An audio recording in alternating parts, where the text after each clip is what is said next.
సామెతల గ్రంథంలో నుంచి ఒక మాట చదువుకొని మన పాఠంలోకి వెళ్దాము. 25వ సామెత అధ్యాయము 11వ వచనం చదువుదాము. 25వ అధ్యాయము సామెతలు 11వ. సమయోచితముగా పలకబడిన మాట చిత్రమైన వెండి పళ్ళెములలో ఉంచబడిన బంగారు పండ్ల వంటిదంట. ఎంత వివరంగా జ్ఞాని అయిన సొలొమోను గారు మీరు ఎంత సందర్భానుసారంగాను సమయోచితంగా మీరు గనక మాట్లాడితే అది ఎలా ఉంటుందని అన్నారండి. చిత్రమైన వెండి పళ్ళెములలో ఉంచబడిన బంగారు పండ్ల వంటి. ఎంతమంది దేవుణ్ణి ఎరిగి మాటలు విన్నవారు సమయోచితంగా మాట్లాడుతున్నారండి. మనం యేసుక్రీస్తు వారు మాట్లాడినప్పుడు ఏదైనా ఒక్క మాటైనా ఒక్క పనులైనా ప్రజలకి విరుద్ధంగాను వివాదంగాను ఎక్కడ మనం మాట్లాడినట్టు చూడం. ఆయన ప్రతి మాట కూడా గొప్పగా మాట్లాడినట్టుగా మన ముందు ఒక బాట వేసి గొప్ప మార్గదర్శకుడిగా వెళ్ళాడు అన్నమాట. ఆ మార్గాన్ని మనం ఇప్పుడు వెళ్ళాలి. మన మాట కూడా సందర్భానుసారంగా మాట్లాడాలి. ఆ జ్ఞానము దేవుడే ఇస్తాడనమాట. అలా మాట్లాడిన మాట అంట చాలా బాగుంటుందని మరి జ్ఞాని అయిన సొలొమోను గారు రాశారనమాట. నేను ఒక మాట చెప్దాం అనుకుంటున్నాను. ఒక గురువు గారి దగ్గరికి ఒక వ్యక్తి వెళ్ళాడంట. వెళ్ళి, గురువుగారు, నేను ఏదైనా పని చేయాలనుకుంటుంటే నాకు ఏవో ఆలోచనలు వస్తాయి, ప్లస్ నేను ఏదైనా బిజినెస్ పెడదామనుకుంటే నన్ను ఎవరైనా మోసం చేస్తారేమో అని భయం కలుగుతుంది. ఏ పనికి పూనుకుంటున్నా, ఏది ఆలోచిస్తున్నా ఏదో భయము, ఏవేవో విషయాలు నాకు వస్తూ ఉన్నాయి అని చెప్పాడంట. దానికి పరిష్కారం ఏదన్నా ఉంటే చూడమన్నారంట. అయితే గురువుగారు ఏమన్నారంటే, సరే పరిష్కారం నేను చెప్తాను, ఈరోజు ఇంటికి వెళ్ళి కోతుల గురించి ఆలోచించకుండా నిద్రపో అన్నాడంట. కోతుల గురించి ఆలోచించకుండా నిద్రపో అన్నాడంట. సరే ఇంటికి వచ్చేసరి మన యొక్క స్పెషాలిటీ ఏంటండి? మనుషుడి యొక్క స్పెషాలిటీ. సరే వెళ్ళి అస్సలు నిద్రపోతుంటే కోతులే గుర్తుకొస్తున్నాయంట. నేను కోతుల్ని ఏం చేశాను? కోతుల్ని ఏం చేయలేదు కదా. గురువుగారు కోతుల గురించి చెప్తున్నారంటే నేను కోతులకి అన్యాయం చేయలేదే, కోతులకి ఏంటి నాకు సంబంధం ఏంటి? ఇదే నిద్రపోకుండా కోతుల గురించి ఆలోచించి మొత్తానికి అమ్మో నాకు కోతులే గుర్తుకొస్తున్నాయి అండి, మీరేంటి అలా చెప్పారని గురువుగారి దగ్గరికి వెళ్ళి అడిగారు అనమాట. అంటే కోతుల గురించి ఆలోచించడం నీకు అవసరమా? లేదు కదా, అవసరం లేదు కదా. ఆయన ఏమన్నాడు? దాని గురించి ఆలోచించద్దు అన్నాడు. కానీ అసలు దాని గురించి ఆలోచించాల్సిన అవసరం మనకి లేదు. ఆ మాట తెలుస్తుంది కదా అందరికీ. కానీ మనం ఎన్ని మార్లు అవసరం లేని ఆలోచనలు ఆలోచిస్తూ ఉంటామండి. యేసుక్రీస్తు వారు కూడా మీ గురించి ఆలోచించవద్దు అని మనకి ఎన్నో మార్లు చెప్పారు. కానీ ఇలాగే ఈ గురువు గారు కనుక కోతుల గురించి ఆలోచించద్దు అని చెప్పి పంపించినప్పుడు ఇలాగే మనం కూడా తీసుకున్నాం అన్నమాట. మన గురించి మనం ఆలోచించకూడదు. మీరు ఆలోచించడం వల్ల మీ ఎత్తు 3 ఎక్కువ చేసుకోగలుగుతారా అని ఏనాడో 2000 సంవత్సరాల క్రితము భూలోకంలో సంచారం చేసేటప్పుడు జీవము కలిగిన దేవుడు యేసుక్రీస్తు వారు చెప్పిన మాట అన్నమాట. ఆ మాటని మనం ఎంతమంది తీసుకున్నాం? ఏం చేస్తున్నామంటే మన గురించి మనం ఆలోచిస్తూనే మన జీవితాన్ని అంతటిని కూడా ముగించుతున్నాం అన్నమాట. కాలయాపన చేస్తున్నాం. ఏ మాట అయితే చెప్పాడో ఆ మాటను పక్కన పెట్టాల, ఆ మాటను తీసుకొని నిద్ర లేకుండా కలుపుతున్నాం అన్నమాట కొన్ని సంవత్సరాల పాటు. ఆ మాటను తీసుకుంటే మరి ఆయన గురించి ఆలోచిస్తే మనకి ఎంత నవ్వుగా ఉంది, హేళనగా ఉంది. అవసరం ఉంది ఆ మనిషికి కోతుల గురించి అని మనం భలే తీర్పు చెప్తాం కదా. మనతో కూడా అంతే కదా. అట్లా నాకు ఆ ఆలోచన చెప్పాలనిపించింది అనమాట. నిజమే, మనం దేని గురించి కూడా ఆలోచించద్దని పరిశుద్ధ గ్రంథంలో ఏనాడో రాయించాడండి. అదిగాక మన చేతిలో ఉన్న గ్రంథము అన్ని కాలాలకు, అన్ని సందర్భాలకు, అన్ని రకాల వ్యక్తులకి, అన్ని రకాల పరిస్థితులకి సరిపోయిన గ్రంథం ఏదన్నా ఉంది అంటే అది ఒక్క పరిశుద్ధ గ్రంథమేనండి. ఆ గ్రంథాన్ని బట్టి దేవుణ్ణి స్తుతించుతూ దేవునికి కృతజ్ఞతాస్తుతులు చెల్లించుతున్నానండి. ఎందుకంటే ఏ వ్యక్తి విషయంలో అయినా ఆయా వ్యక్తి విషయంలో ఏ సంకల్పం దేవుడు నిర్ణయించాడో ఆ సంకల్పం జరిగేటప్పుడు చాలా మంది బాధపడే విషయాలు కొన్ని ఉంటాయి అన్నమాట. అంటే దేవుడు నిర్ణయించేవి కొన్ని విషయాల్లో మనం ఎక్కడ కూడా ఆలోచించుకొని మన జీవితాలని మనల్ని మన శరీరాన్ని పాడు చేసుకోకూడదు అనమాట. దానిలోనే నేను ఒక మాట ఇప్పుడు ఈరోజు ఒక పాఠం చెప్పాలని ఎన్నో రోజుల నుంచి సిద్ధపడుతున్నాను. దేవుడు ఈరోజు మనకు అవకాశం ఇచ్చాడు. మరి పిల్లల గురించి చెప్పాలనుకుంటున్నాను అనమాట. అంటే పిల్లలు లేని వారి గురించి, పిల్లలు కలిగిన వారి గురించి ఈరోజు నేను చెప్పాలనుకుంటున్నాను. పిల్లలు కలగటం వలన మనకి ఏమైనా బెనిఫిట్లు ఉన్నాయా మీరే చెప్పాలి. మనకైతే ఒక నానుడు ఉంది కదా, పుత్రుడు గురించి ఉంటుంది. అది పుత్రుడు లేదే పున్నామి నరకం తప్పదు. అంటే ఆ మాట వాస్తవం అంటారా? ఎలా పెట్టుకున్నారో చూడండి పెద్దలు. మరి కొంతమంది పిల్లలు లేని వారిని గొడ్రాలు అంటారు కదా, వారి గురించి ఏమంటారు? వారితో ఏదైనా శుభకార్యాలు చేపించుకుంటారా? చేపించుకోరు. వారు ఎదురొస్తున్నా కూడా అది అశుభంగా అనుకుంటూ ఉంటారు కదా.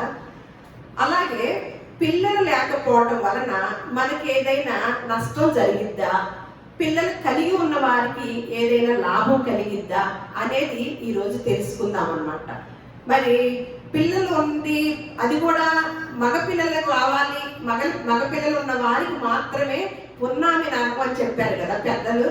నిజంగానే మనకు పుట్టిన పుత్రుడి ద్వారా మనకి స్వర్గం అనేది ప్రాప్తించిద్ద. దేవుడు పక్షపాత? దేవుడు బహుమానాలు ఎవరు ఇవ్వాలండి? దేవుడు మాత్రమే ఇవ్వాలి. భూలోకంలో దేన్నైనా సంపాదించుకుంటాం, కానీ గర్భఫలం అనేది దేవుడిచ్చు బహుమానము. కుమారులు మీరు ఆయన అనుగ్రహించు స్వాస్థ్యము అని ఉంటది అన్నమాట. అంటే దేవుడిచ్చు బహుమానాన్ని మన చేతుల్లో తెచ్చుకోలేం కదా. ఆయన ఇస్తేనే మాత్రమే మనకి కలగాలన్నమాట. అలాంటప్పుడు అమ్మాయిలు పుట్టాలా, అబ్బాయిలు పుట్టాలా, అసలు పిల్లలు పుట్టాలా, పిల్లలు వద్దా అనేది ఎవరు నిర్ణయం చేయాలండి? దేవుడు నిర్ణయం చేయాలి. కానీ ఎంతో మంది దంపతులు పిల్లలు లేని వారు బయట ప్రపంచంలో ఎంతో బాధకి, మనోవ్యాధికి గురవుతున్న వారిని మనం దంపతుల్ని ఎంతో మందిని చూస్తాం. అది బయట వారికైతే వారికి లేఖనాల్లో ఏముందో తెలియదు కాబట్టి వారు దిగులు పడినా ఒక అర్థం ఉంటుంది అన్నమాట. కానీ పరిశుద్ధ గ్రంథాన్ని తెలుసుకున్న వారు, యేసుక్రీస్తు వారిని వెంబడించే వారు మాత్రము దిగులు పడటంలో అర్థం అనేది లేదని ఈరోజు మనం క్లారిటీగా నేర్చుకుంటాం అన్నమాట. అందుకని ఒక మాట చూద్దాము. లూకాసు వార్త 23వ అధ్యాయము, లూకాసు వార్త 23వ అధ్యాయము 27 నుంచి 29 వరకు నేను చదువుతాను, మీరు వింటూ ఉండండి. గొప్ప జన సమూహమును ఆయనను గూర్చి రొమ్ము కొట్టుకొనుచు దుఃఖించుచున్న చాలా మంది స్త్రీలను ఆయనను వెంబడించి యేసు వారి వైపు తిరిగి, యెరూషలేము కుమార్తెలారా, నా నిమిత్తము ఏడవకుడి, మీ నిమిత్తమును మీ పిల్లల నిమిత్తమును ఏడువడి అని ఒక మాట చెప్పారనమాట. దాని తర్వాత చదువుదాం. అంటే చూడండి, గొప్ప జన సమూహం అంట ఆయన గురించి రొమ్ము కొట్టుకొని దుఃఖిస్తున్నారు, స్త్రీలు ఎక్కువ ఉన్నారు అక్కడ అని చెప్తూ, నా కోసము ఏడవద్దు, మీ కోసము మీ పిల్లల కోసము ఏడవండి. అప్పుడు ఉన్న యెరూషలేము కుమార్తెలకి ఆ మాటలో ఉన్న పరమార్థం అర్థం కాలేదు. ఇప్పుడున్న క్రైస్తవులమైన మనకి కూడా అర్థం అవ్వలేదనే తెలుస్తూ ఉంది.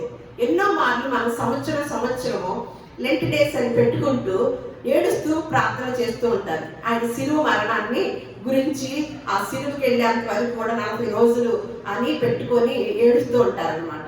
అలా మరి యేసుక్రీస్తు వారు ఏమని చెప్తున్నారంటే, నా గురించి మాత్రము ఏడవద్దు, ఎందుకంటే ఆయన తిరిగి 3వ రోజున లెగుస్తాడు కాబట్టి. నేను వెళ్ళిపోయాక మీరు లెగుస్తారో, మీ తర్వాత మీ పిల్లలు లెగుస్తారో అది చూసుకోండి. నా గురించి ఎందుకు ఏడుస్తారు? నేను 3వ రోజే తిరిగి లెగుస్తాను కదా అని వివరించి చెప్పినప్పటికీ అప్పుడున్న వారికి అర్థం అవ్వాల. సరే, ఇప్పుడున్న వారికి ఏమైనా అర్థమైందంటే అస్సలు అర్థం అవ్వలేదన్నమాట. ఏడుస్తూనే ఉంటాం, మళ్ళీ సంవత్సరం సిరివేస్తూనే ఉంటాము, సంవత్సరం 40 రోజులు కూడా ఉపవాసం ఉండి ఏడుస్తూనే ఉంటాం. కానీ అసలైంది మర్చిపోదు. అంటే ఆయన లెగుస్తున్నాడు, మరి మనల్ని కూడా లేపుతానంటున్నాడు. మనము కూడా ఎవరిని అనుసరిస్తే యేసుక్రీస్తు వారిని అనుసరించి ఆయన మాట చొప్పున జీవించిన వారికి తిరిగి పునరుద్ధానంలో మనకి కూడా పాలిభాగస్తులు అవుతామని చెప్తున్నారు అనమాట. మరి దానికోసం ఏమైనా ప్రయాసపడుతున్నామా? ఇంకా యేసుక్రీస్తు వారి గురించి అయ్యో సిలివేశారు, మేకులు కొట్టారు అని ఏడుస్తూ కూర్చుంటున్నామండి?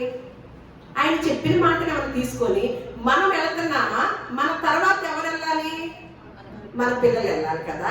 మరి మన పిల్లల కోసం ఏమైనా ఏడుస్తున్నామా? ఎంత స్పష్టంగా తెలియచేశాడో చూడండి.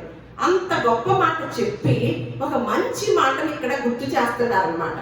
గొడ్రాండ్రులను, కనని గర్భములను, పానీయని స్థలములను ధన్యములైనవని చెప్పు దినములు వచ్చుచున్నవి. ఇలా చెప్తూ ఈ మాట పక్కనే వెంటనే అసలు పిల్లలు లేని వారు ధన్యులని చెప్పే దినాలు వస్తున్నాయి తెలుసా?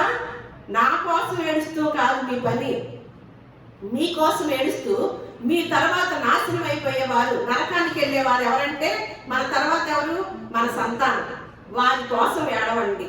ఒకనొక సమయం వచ్చింది. ఆ సమయం ఎలా ఉంటుందో తెలుసా అండి?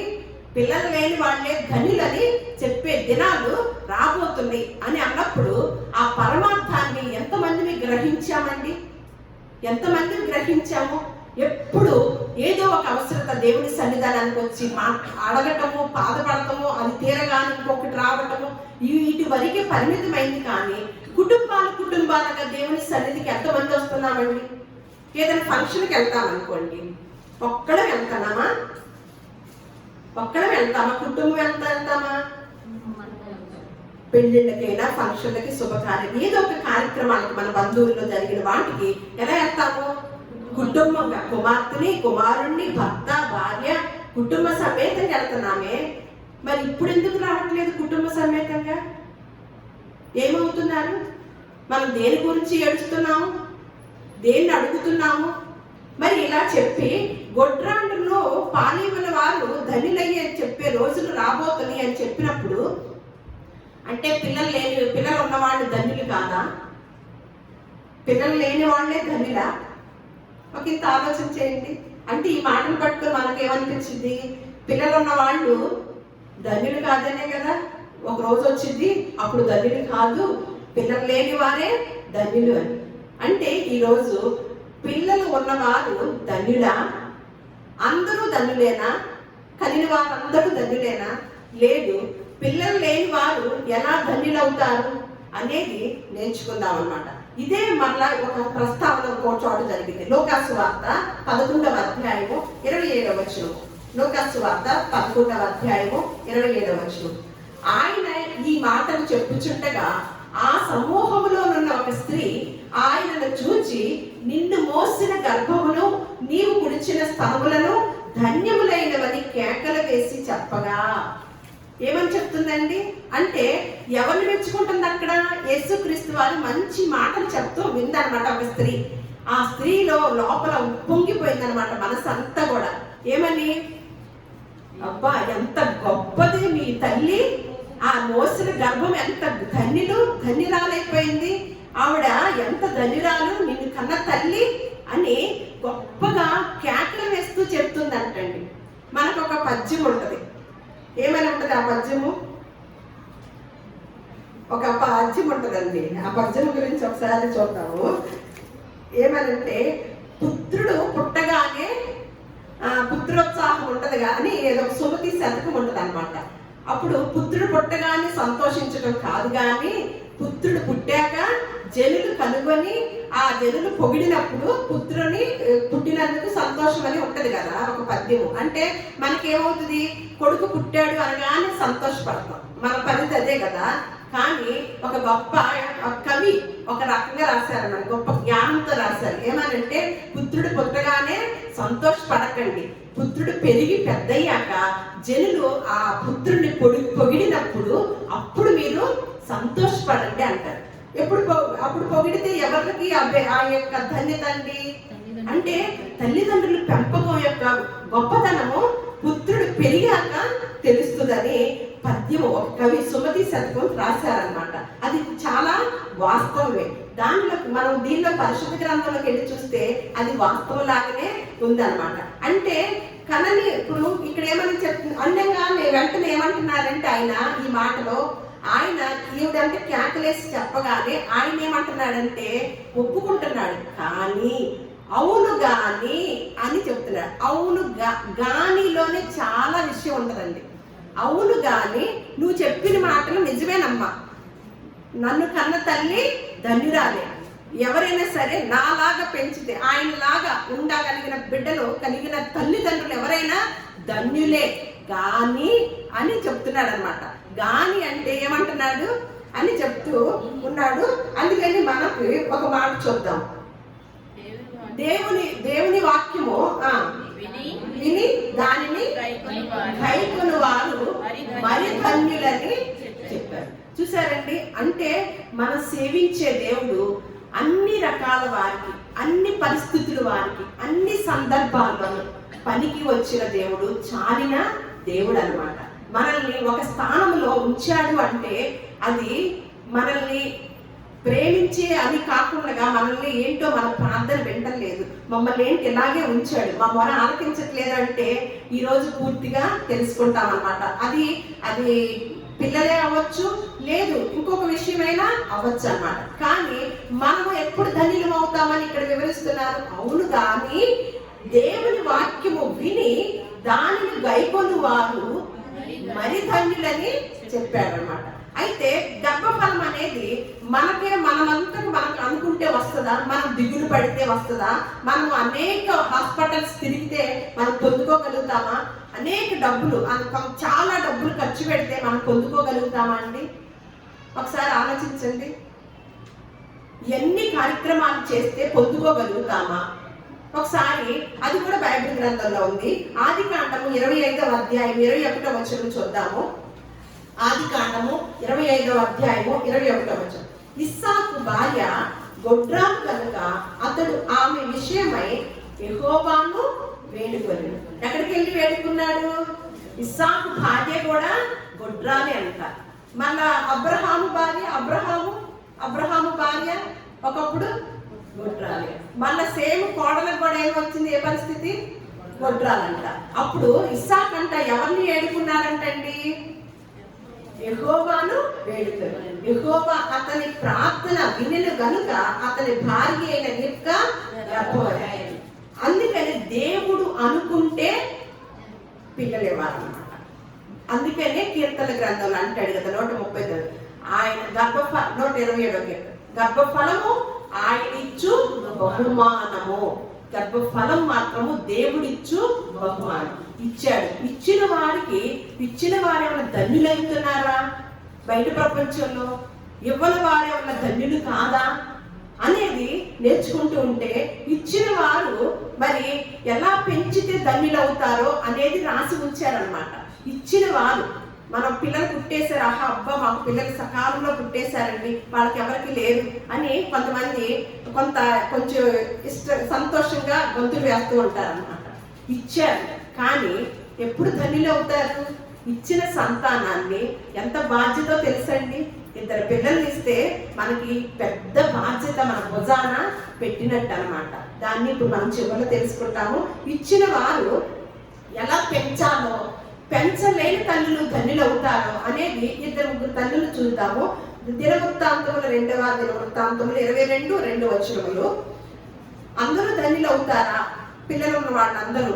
పిల్లలు లేని వారు పిల్లలు ఉన్న వాళ్ళు చూసి అయ్యో వారికి ఉన్నారు కదా, వాళ్ళు ఎంత ధన్యులు, మేము ధన్యులు అవ్వలేకపోతున్నామే అని బాధపడే వారికి నేను చెప్తున్న మాట అన్నమాట. ఈ తల్లి ఎలా ఉందో చూడండి. అహల్య తల్లి అయిన అతల్య ఏం చేస్తుందంట? దుర్మార్గంగా ప్రవర్తించుటకు అతని తల్లి అతనికి నేర్పుతూ వచ్చిందంట. ఈ తల్లి ధన్యురాలైందండి. ఏం చేసిందంట? దుర్మార్గంగా నేర్పిస్తూ వచ్చిందంట తన కుమారుడికి, అహజ్యాకి, అతల్య తల్లి. అప్పుడు ఆ తల్లి ధన్యురాలవుతుందా?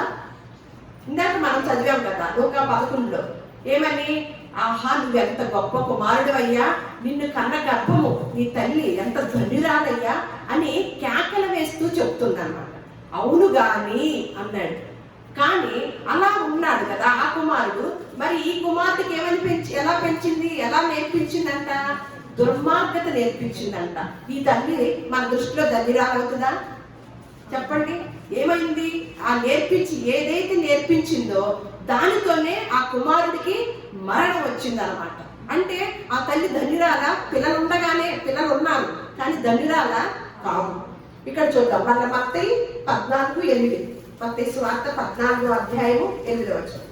తన తల్లి చేత ప్రేరేపింపబడినదై బాప్తిస్మిచ్చి యోహాను తలను ఇక్కడ పళ్ళెంలో పెట్టి నాకు అప్పగించమని అడిగాను. ఎవరు? హేరోదు. చూడండి, మీరు చదువుకోండి ఆ అధ్యాయం. నేను అంటే టైంని బట్టి చెప్తున్నాను.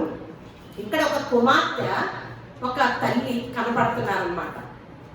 ఆ కుమార్తెకి ఏం నేర్పించిందండి? ఆ తల్లి చేసే తప్పిదము ఎత్తి చెప్పాడనమాట బాప్తిస్మిచ్చి యోహాను.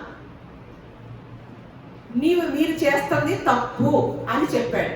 వెంటనే ఎవరైనా సరే తప్పు అని చెప్తే ఒప్పుకుంటారండి? ఒప్పుకునే మనసుందా? తప్పు, ఇది మీరు చేసేది, ఇది తప్పు, మీరు ఇలాంటి సంబంధాలు పెట్టుకోకూడదు, దాని వలన చాలా నష్టం ఉంది అని తెలియచేసినప్పుడు వెంటనే ఒప్పుకోకపోగా ఏం ప్లాన్ చేసిందండి తల్లి? ఆ వ్యక్తిని ఎలాగైనా చంపాలి. అది కూడా ఎవరి ద్వారా ప్లాన్ చేసిందండి?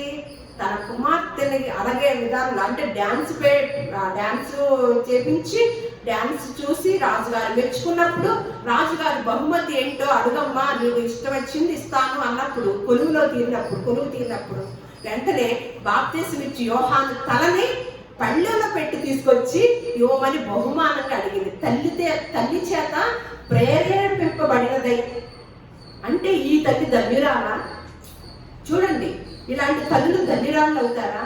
దేవుడు ఇచ్చే బహుమానం కదా, దేవుడు మాత్రమే ఇచ్చే బహుమానాన్ని, గర్భ ఫలాన్ని ఎలా పెంచుతున్నారండి? వాళ్ళు ధన్యులెవరు, వారి సంతానము ధన్యులెవరు అన్నమాట. అలా చెప్తూ ఇంకొక చోట చూద్దాం. ఇప్పుడు ధన్యురాలైన ఒక స్త్రీని చూద్దాం. 1 సమూయేలు గ్రంథము 1వ అధ్యాయము 10-11. అక్కడ ఆ అధ్యాయం అంతా తర్వాత చదువుకోండి. దేవునితో మనవ చేసుకుందంట. ఎవరు? అన్నా పెనిన్నాకి ఎల్కానా, వీళ్ళిద్దరు భార్యలు, అన్నా పెనిన్నా అన్నమాట. ఎల్కానా అన్న ఆయనకి, పెనిన్నాకి ఏమన్నా బిడ్డలు ఉన్నారు, అన్నాకి ఏమన్నా లేరు. వెంటనే ఎక్కడికి వెళ్ళిందండి? ఎంత బాధ ఉంటుంది, ఎక్కడ ఇబ్బంది పెట్టలే ఇంట్లో. ఎక్కడికి వెళ్ళింది? దేవుని సన్నిధానంలోకి వెళ్ళి మొర పెట్టుకుంటుందంటండి. మీరు అధ్యాయాలు తీసుకొని చదువుకుంటుంటే మొరపెట్టుకొని 1:24 ఏం చేస్తుంది? మొక్కుకుంటుంది అనమాట. ఆమె ఏమని? దేవునికి ఇచ్చిన మాటను, మొక్కుబడిని తీర్చుకుంటుంది అనమాట. తీర్చుకొని చిన్న బిడ్డను సైతం దేవుని సన్నిధానంలో వదిలింది. ఎప్పుడైతే తనకి సంతానం లేదో ప్రార్థన చేసుకుంది, దేవుని సన్నిధికి వెళ్ళింది. ఎక్కడికి వెళ్ళి చెప్పుకోలే, ఎవరి దగ్గర వాపోలేదన్నమాట. ఎక్కడికి వెళ్ళింది? దేవుని సన్నిధికి వెళ్ళి ఒక తీర్మానం చేసుకుంది, ఒక మొక్కుబడి చేసుకుంది. ఒక బిడ్డను నాకు ఇస్తే, ఆ బిడ్డల యొక్క గొప్పతనము, దేవుని గొప్పతనం ఎరిగినదై అన్న ఏమని ప్రార్థన చేసుకుంటుంది? నాకు ఒక బిడ్డను కనిపిస్తే నీ సన్నిధానంలో నీ పరిచర్యకి నేను వదులుతాను అని ఒక తీర్మానం చేసుకొని ప్రార్థన చేసుకున్నప్పుడు దేవుడు దర్శిస్తాడు, మరి బిడ్డనిస్తాడు. సమూయేలుని ఏం చేస్తుందండి? అంత లేక ఉన్న బిడ్డను తీసుకొచ్చుకున్నప్పుడు తను ఒక మొక్కుబడి చేసుకుంది కదా, మొక్కుబడి ప్రకారము ఏం చేస్తుందండి? 3వ సంవత్సరం పాలు విడవగానే తీసుకెళ్లి దేవుని సన్నిధానంలో, దేవుని ఆలయంలో వదిలివేసిందండి. ఎవరన్నా ఆ మొక్కుబడి చెల్లిస్తారా? అసలు మిగతా పిల్లలు పుడతారని కూడా తెలియదు. ఇక ఇచ్చిన బిడ్డ ఏంటి? ఒక్కడే ఇచ్చాడు. అప్పటికి ఆ ఒక్క బిడ్డే ఉన్నాడు. ఉన్న బిడ్డను ఏం చేస్తానని మొక్కుకుంది? చూడండి ఎంత అసలు తన యొక్క సమర్పణ. ఆ స్త్రీని బట్టి మనం చూస్తున్నప్పుడు ఆవిడ అనాలనిపిస్తుందండి? ధన్యురాలనాలి. ఎక్కడైతే నెమ్మది ఉంటుందో, ఏ దేవుడి సన్నిధానంలో నా బిడ్డ చక్కగా ఉండగలుగుతాడో అని గొప్పగా ఆలోచించిందండి, జ్ఞానయుక్తంగా. మనం కూడా మొక్కుబడులు చేసుకుంటాం, మొక్కుబడులు తీర్చుతూ ఉంటామండి. ఎప్పుడైనా పూర్తి చేశారా మొక్కుబడుల్ని? మరి ఎంతలా మొక్కుబడిని తీర్చిందండి. ఇక్కడ మనం చిన్న చిన్నవి చేసుకుంటేనే కొనసాగించుతామా? తన గర్భంలో లేక లేక వచ్చిన సంతానాన్ని దేవుని యొక్క దేవాలయంలో, దేవుని సన్నిధానంలో పరిచర్యకి వదిలింది అన్నమాట. ఎంత గొప్ప దరిద్రాలు చూశారు కదండి. మళ్ళీ ఇంకొక దంపతులు ఉన్నారు. లూకా సువార్త 1వ అధ్యాయము చూద్దాం, 5వ వచనం నుంచి చూద్దాం. జకర్యా అను ఒక యాజకుడు ఉండెను. అతని భార్య అహరోను కుమార్తెలలో ఒకటి. ఆమె పేరు ఎలిజబెత్. వీరిద్దరూ ప్రభు యొక్క సకలమైన ఆజ్ఞల చొప్పునను న్యాయ విధుల చొప్పునను నిరపరాధులుగా నడుచుకొనుచు దేవుని దృష్టికి నీతిమంతులై ఉండేది. ఎలిజబెత్ గొడ్రాలైనందున వారికి పిల్లలు లేకపోయింది, మరియు వారిద్దరూ బహుకాలము గడిచిన వృద్ధులే. అంటే వీళ్ళు ఏ పని చేస్తున్నారండి? యాజక పని చేస్తున్నారు. ఈ భార్య భర్త జకర్యా అను ఒక యాజకుడు ఉన్నాడు. అతని భార్య అహరోను కుమార్తెలలో ఒకరు. వీరిద్దరంట ఏం చేస్తున్నారంట? దంపతులు. ఎంత గొప్ప దంపతులు చూడండి. వీరిద్దరు ప్రభు యొక్క సకలమైన ఆజ్ఞల చొప్పునను న్యాయ విధుల చొప్పునను నిరపరాధులుగా నడుచుకొనుచు దేవుని దృష్టికి నీతిమంతులై ఉండేది. అంటే సకల విధమైన ఆజ్ఞలు ఏంటి? భార్యాభర్తలు ఎలా ఉండాలి, ఎలా భర్త భార్యను ఎలా ప్రేమించాలో, భార్య ఎలా భర్తకి లోబడి ఉండాలో, సకల విధమైన ఆజ్ఞల చొప్పున వారి వైవాహిక జీవితము వృద్ధాప్య దశ వరకు వచ్చిందండి. అప్పుడు వరకు కూడా దేవుని పరిచర్య, యాజకత్వం చేస్తూ దంపతులిద్దరు కూడా దేవుని పరిచర్యలో ఉండిగా వృద్ధాప్య దశ వచ్చినప్పటికీ పిల్లలు లేరు. ఏం చేయాలి? ఎంత దిగులు పడాలండి ఈ దంపతులు? దిగులు పడాలా? వృద్ధాప్య దశ కూడా వచ్చింది, ఎవరి దశ ఏం కాదు కదా. అసలు మేము ఎన్ని సంవత్సరాలు దేవుని పరిచర్య చేస్తున్నాము, ఎప్పుడు అనగా దేవుని నమ్ముకున్నాము, ముసలోళ్ళం కూడా అయిపోయాము. నాకు మా ఇంట్లో కొరత ఎప్పుడన్నా మా కొరత తీర్చావా? నాకు ఒక బిడ్డను ఇచ్చావా? అసలు ఎందుకు మీ ఆజ్ఞలు పాటించాలి? నీకు ఎందుకు ప్రార్థన చేయాలి? ఎందుకు నీ పని చేయాలి అని అనటానికి అవకాశం ఉందా లేదా? మేము పోయిన వారంలో ఒక ఫంక్షన్కి వెళ్ళామండి. నాకు చాలా ముచ్చటేసింది, సంతోషం వేసింది. ఒక దంపతులు షష్ఠి పూర్తి కార్యక్రమం చేసుకుంటున్నారు. అది కూడా ప్రార్థన కూడా. వారు కూడా దేవుని ఎరిగిన వారు అనమాట. షష్ఠి పూర్తి చేసుకుంటున్నారు. పెళ్ళై 40 సంవత్సరాలు అయిందంట. ఆయనకి ఇద్దరు భార్య భర్తలు షష్ఠి పూర్తి చేసుకుంటున్నారు. పిల్లలు లేరు. ఎంత సంతోషంగా ఉన్నారంటే నాకు ఎంత ఆశ్చర్యం వేసిందో. వారంట దేవుని పరిచర్యలో ఎంత బాగా ఉంటారనంట. అందులో సంఘ పెద్దంట ఆయన సంఘ పెద్దగా వ్యవహారాలు చూస్తూ ఉంటారంట. ఎక్కడ ఇంత కూడా నేను పిల్లలు లేరు అనే బాధని ఆ దంపతుల్లో చూడండి. మళ్ళీ ఎవరిని పెంచుకోలే. వాళ్ళకి కలిగిన దాంట్లో అటు ఆవిడ వైపు కుటుంబానికి, ఈయన వైపు కుటుంబానికి సహాయం చేస్తూ అందరి పిల్లలు చూస్తూ ఉంటారన్నమాట. ఆ రోజున షష్ఠి పూర్తి కార్యక్రమంలో తన గర్భాన్ని పుట్టిన వారైతే ఆ పిల్లలే చేయాలి. కానీ అందరి పిల్లలు వచ్చి వారికి అండగా ఉండి ఆ కార్యక్రమం చేశారండి. వారు ఎంత సంతోషం అంటే మంచిగా బంగారము బట్టలు మంచిగా ఎంత ఎంజాయ్ చేసినట్టు కనిపించారంటే, అబ్బా దంపతులంటే ఇలా కదా. నన్ను కూడా ఒక మాట చెప్పమన్నారు అనమాట. 40 సంవత్సరాలు కూడా నేను అన్నాను, పద్మశ్రీ అవార్డులు, పద్మభూషణ్ అవార్డులు ఏదో సినిమా యాక్టర్కి నటించిన వారికి ఇస్తూ ఉంటారండి. 40 సంవత్సరాలు వైవాహిక జీవితంలో ఎంతో గొప్పగా వారు జీవన విధానాన్ని కొనసాగించిన ఈ దంపతులకు అర్హులండి అటువంటి అవార్డు ఇవ్వటానికి అని. నేను ఎక్కడా కూడా వాళ్ళు పిల్లలు లేరని ఇద్దరు పోట్లాడుకోలేదు, ఇద్దరు ఏమి కూడా విడిపోవటానికి లేకుండా ఉన్నారు. అలాగే దానికి తోడు నీరసంగా ఉన్నారంటే కాదు, సంతోషంగా ఉన్నారు. అటువంటి అవార్డులు అలాంటి దంపతులకి అన్ని సంవత్సరాలు కాపురం చేసిన వాళ్ళకి ఇవ్వాలండి. తెలుసా అండి? ఇప్పుడు పట్టుమని 10 సంవత్సరాలు కాపురం చేస్తే సెంచరీ కొట్టినట్టే కదా. 20 సంవత్సరాలు కాపురం చేస్తే అమ్మో 20 సంవత్సరాలు కాపురం చేశారా? ఎందుకు? ఎంత తేడాలండి భార్యాభర్తల్లో. ఒక్క మాట తేడా వస్తే విడిపోవటం. పరిశుద్ధ గ్రంథం ఏమని రాయించారండి? దేవుడు జతపరచబడిచిన వారిని ఏ మనుష్యుడు కూడా వేరుపరచకూడదు అనే సిద్ధాంతాన్ని, అనే విధానాన్ని పరిశుద్ధ గ్రంథంలో పెట్టారండి. ఈ మాటలన్నీ కూడా ఇంత సూత్రాన్ని పరిశుద్ధ గ్రంథంలో పెట్టి ఇంతమంది వ్యక్తులకి ఎంతో బలాన్ని, ధైర్యాన్ని, నిబ్బరాన్ని ఇచ్చే గొప్ప దేవుడు, గొప్ప గ్రంథం కలిగి ఉన్న మనల్ని చూసి సమాజము సంతోషించాలి.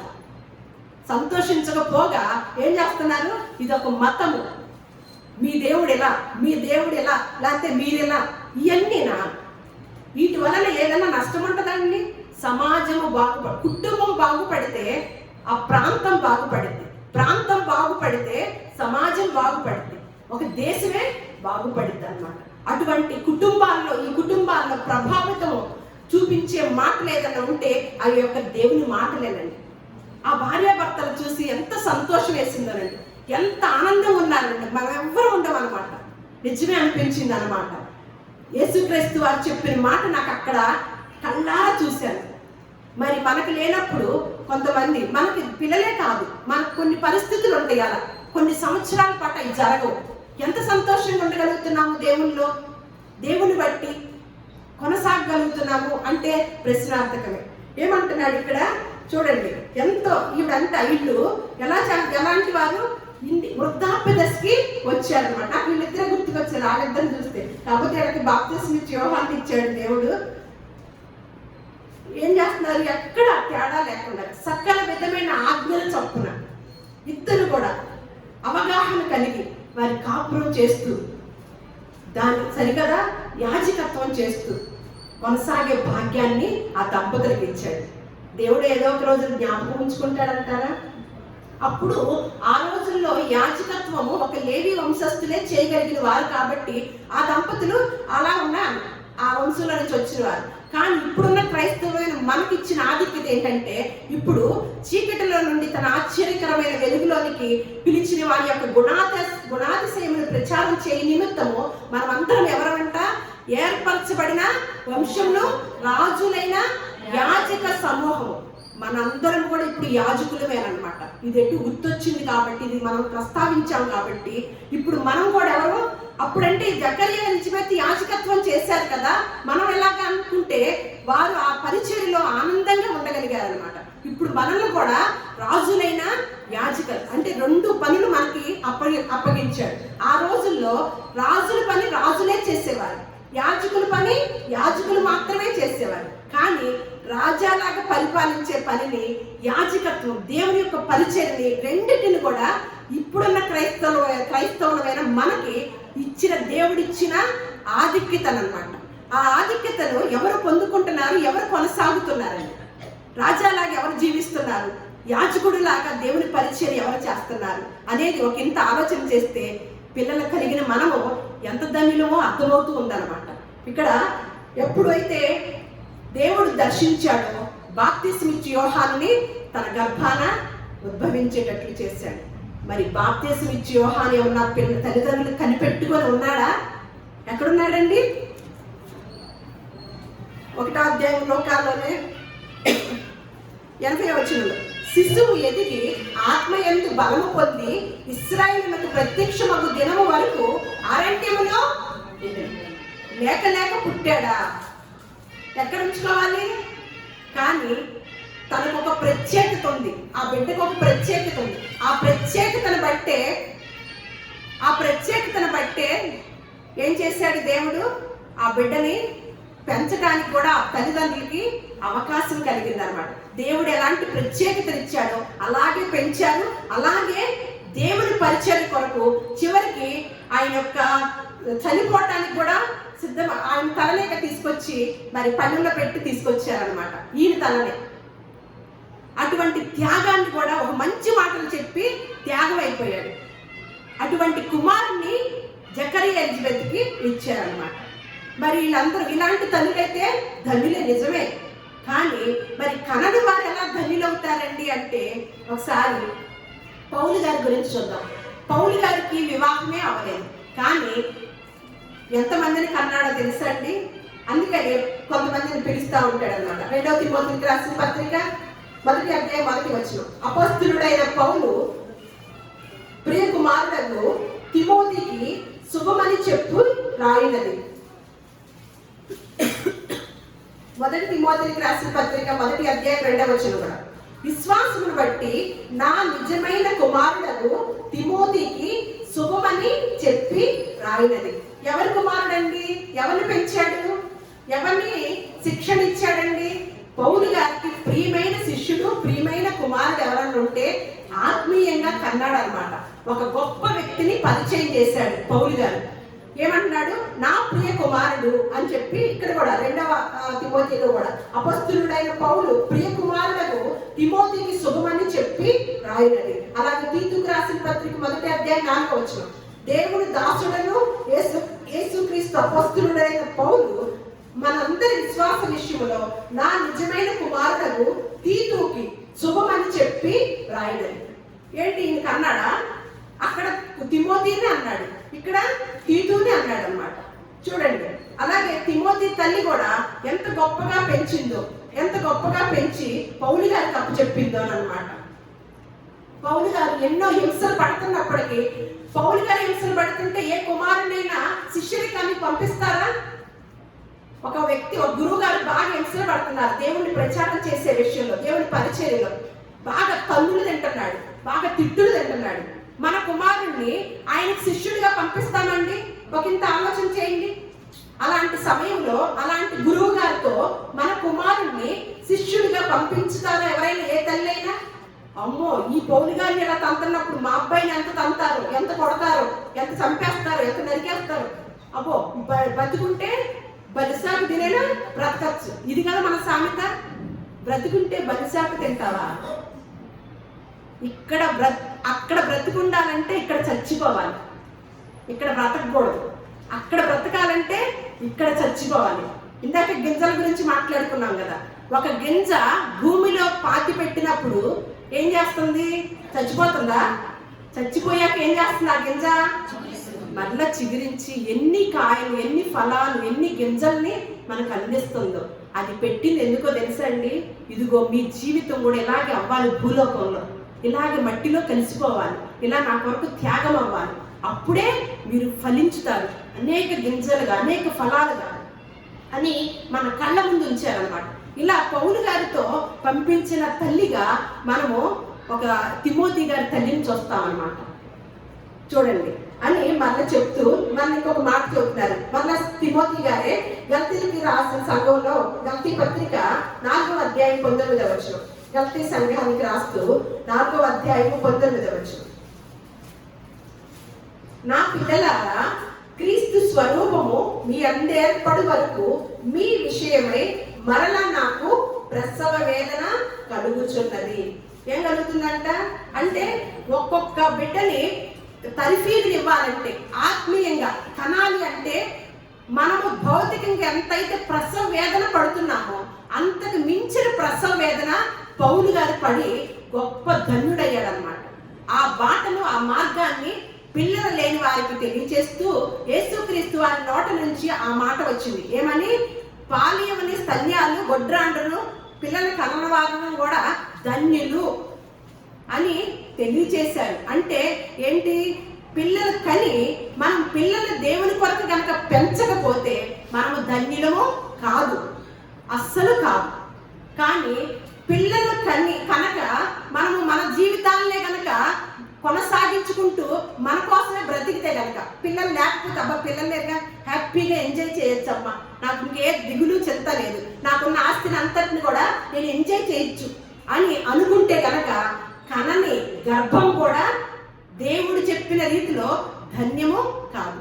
ఎప్పుడైతే కనని గర్భాలు ఉన్నాయో వారు ఏం చేయాలంటే దేవుని కొరకు ఒక వ్యక్తినైనా, ఒక ఆత్మనైనా ప్రసవ వేదన పడి సంపాదించినప్పుడు ఆ కనని గర్భాలు కూడా ధన్యములు అని చెప్పుకునే రోజులు వస్తాయని దేవుడు సెలవిస్తున్నాడు అన్నమాట. మనకి పిల్లలు పుట్టగానే సంతోషమేమి కాదు. ఆ పిల్లల్ని ఏం చేయాలి? జనులు పొగడాలి. ఎప్పుడు పొగుడుతారు? ఒక క్రమశిక్షణమైన జీవితాన్ని మనం అందించినప్పుడు జనులు పొగుడుతారు. అప్పుడు మనకి పుత్రోత్సాహము కలగాలన్నమాట. అప్పుడు మనము ధన్యులు అవుతాము. మరి మన బిడ్డల్ని మనము దేవుని కొరకు పెంచకపోతే కని ఉన్నప్పటికీ మన గర్భాలు ధన్యము మాత్రము కాదు. కనని వారు అబ్బా మాకే పని లేదు కాబట్టి మేము హ్యాపీ అనుకోవటానికి అస్సలు కాదు. ఆ కనని గర్భం కూడా ధన్యం అవ్వాలంటే దేవుని పరిచర్యలో ఉండాలి. దేవుని కొరకు ఒక వ్యక్తినైనా దేవుని సన్నిధికి నడిపించే తల్లిలాగా ప్రసవ వేదన పడాలన్నమాట. అందుకని ఒక మాట అంటే సామెతలో 29:21, ఒకడు తన దాసుని చిన్నప్పటి నుండి గారాబంగా పెంచిన ఎడల తుదిని వాడు కుమారుడుగా ఎంచబడదంట. ఒక వ్యక్తిని దేవుని సన్నిధికి కనుక తీసుకెళ్లి నడిపించి రక్షణ భాగ్యాన్ని పొందించగలిగితే ఆ గర్భము ధన్యురాలన్నమాట. ధన్యురాలు. మనకున్న సొమ్ముని, మన సామర్థ్యాన్ని, మన సమయాన్ని దేవుని పరిచర్యలో ఖర్చు పెట్టినప్పుడు, దేవుని కొరకు కొన్ని ఆత్మలైనా సంపాదించుకున్నప్పుడు కనని గర్భాలు కూడా దేవుడు చెప్పినట్లుగా ధన్యులు. ఆ ధన్యులనే లిస్టులోకి వారు కూడా వెళతారనమాట. పిల్లలు పుడితే స్వర్గానికి వెళ్ళడం ఎవ్వరు వెళ్ళం. పిల్లల్ని దేవుని కొరకు పెంచిన వారు మాత్రమే ధన్యులు అవుతారు. ఇటువంటి అవకాశాలని, ఇటువంటి విషయాల్ని, ఇటువంటి పరిస్థితుల్లో ఉన్న కొంతమంది జీవితాలకి ఇటువంటి మంచి మాటల్ని తెలియజేస్తున్న ఈ గ్రంథాన్ని బట్టి, ఈ దేవుని బట్టి అన్ని కాలాలకి చాలిన దేవుడు, అన్ని సందర్భాలకి చాలిన దేవుడు, అన్ని స్థితిగతులకి చాలిన దేవుడైన ఈ దేవుని బట్టి స్తుతించాలని అనిపించట్లేదా? ప్రతి సమస్యకి, ప్రతి ప్రశ్నకి, ప్రతి స్థితిగతికి ఇక్కడ సమాధానం ఉందండి. పిల్లలు లేరా? బాధపడద్దు. పిల్లలు ఉన్నారా? వారిని కష్టపడి దేవుని కొరకు పెంచాలి. ఎంత బాధ్యత తెలుసా? లేకపోతే లెక్క అప్పగించాలి. లెక్క అప్పగించే రోజు వచ్చింది. నీకు పిల్లలు ఇచ్చానే భూలోకంలో, నీ పిల్లల్ని ఏం చేసావు? నీ పిల్లల్ని నీకు దేవుని కొరకు పెంచావా లేదా అని లెక్క అడుగుతాడు. పిల్లలు ఉన్నారా? చాలా బాధ్యత. లేని వాటిని హ్యాపీగా వారికి ఉన్న డబ్బుల్ని దేవుని పరిచర్య ఖర్చు పెడుతూ ఒక్క ఆత్మకైనా ఈ సువార్తను చెప్పి, ఒక్క బిడ్డ చాలు నాకు అన్నప్పుడు ఒక బిడ్డను కని దేవుని సన్నిధానంలో ధన్యురాలు అని అనిపించుకోవాలని దేవుడు మాట్లాడుతున్నాడు. దేవుడి మాటల్ని మన హృదయాల్లో కలింపచేయను గాక. కలిగిన మనమందరం కూడా ధన్యుల లిస్టులో ఉండును గాక. కనని వారు కూడా ధన్యుల లిస్టులో ఉండేటట్లుగా దేవుని పరిచర్యలో వారు ఉండును గాక.